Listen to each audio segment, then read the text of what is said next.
ಶ್ರೀರಾಮುಲು ಹೇಳ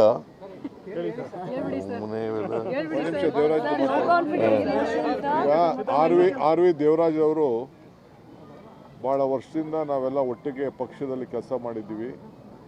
ಸೇವಾದಳದ ಬೆಂಗಳೂರು ಅಧ್ಯಕ್ಷರಾಗಿ ಕೆಲಸವನ್ನು ಮಾಡಿದ್ರು, ಶಾಸಕರಾಗಿದ್ದರು 89ರಲ್ಲಿ. ಅದಾದಮೇಲೆ KSRTC ಚೇರ್ಮನ್ರಾಗಿದ್ದರು. ಅವರ ಸೀಟನ್ನು SM ಕೃಷ್ಣ ಅವ್ರಿಗೆ ಬಿಟ್ಕೊಟ್ಟಿದ್ರು. ಅದಾದಮೇಲೆ MLC ಕೂಡ ಆಗಿದ್ದರು. ಭಾಳ 2 ಬಾರಿ ಅವರು ಚೇರ್ಮನ್ರು ಕೂಡ KSRTCಲಿ ಕೆಲಸವನ್ನು ಮಾಡಿದ್ದಾರೆ. ಪಕ್ಷದ ಒಬ್ಬ ನಿಷ್ಠಾವಂತ ಕಾರ್ಯಕರ್ತ. ಯಾವುದೇ ಕಾಂಗ್ರೆಸ್ ಪಕ್ಷದ ಕಾರ್ಯಕ್ರಮ ಇದ್ದರೂ ಕೂಡ ಹೂವನ್ನು ಮಾರ್ಕೆಟಿಂದ ಕಳಿಸ್ಕೊಡ್ತಾಯಿದ್ರು. ಹೂ ಏನೇ ಇದ್ದರೂ ಕೂಡ ಹೂವನ್ನು ಡೆಕೋರೇಷನ್ನು, ಹೂವು ಏನೇನು ಬೇಕು ಎಲ್ಲ ಕೂಡ ಕಳಿಸ್ಕೊಡ್ತಾಯಿದ್ರು. ಅಷ್ಟು ನಿಷ್ಠೆ. ಸೊ ಮೊನ್ನೆ 3 ದಿನದಲ್ಲಿ ನಾನು ಬಂದು ಮನೆಯಲ್ಲಿ ಭೇಟಿ ಮಾಡಿ ನನಗೆ ಅವರ ಪ್ರೀತಿ ವಿಶ್ವಾಸ ವ್ಯಕ್ತಪಡಿಸಿದ್ರು.